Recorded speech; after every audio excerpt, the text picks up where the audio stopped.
সামনে বিশেষ করে ইসলামী ছাত্র আন্দোলনে ইসলাম দেশ মানবতার পক্ষের শক্তি, তোমরা সবাই এখানে উপস্থিত হয়ে বিভিন্ন বক্তাদের গুরুত্বপূর্ণ আলোচনার মাধ্যমে আজকে আমাদের কাছে পরিষ্কার হয়েছে ইসলামী ছাত্র আন্দোলন কেন, লক্ষ্য উদ্দেশ্য।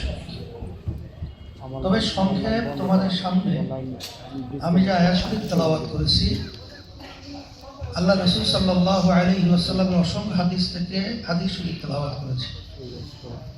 আয়াতের ভিতরে আল্লাহ বলছেন, তোমাদের ভয় চিন্তা নাই, তোমরাই বিজয় হবে যদি তোমরা মুমিনের চরিত্র অর্জন করতে পারো।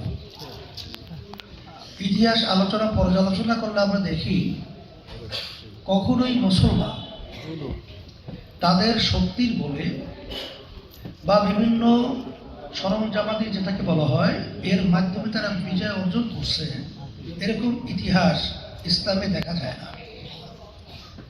যত ইতিহাস আমরা দেখি বিজয়ের, সেখানে কিন্তু মূলত যত মুমিনের চরিত্র যেখানেই বাস্তবায়ন ছিল, সেখানেই আল্লাহ রাব্বুল আলামিন মুসলমানদের বিজয় দান করেছেন। অনেকে কিন্তু বিভিন্ন চিন্তাধারায় বিভিন্ন চিন্তা নিয়ে সামনে কাজ করার বিভিন্ন চিন্তা মাথার ভিতরে আছে।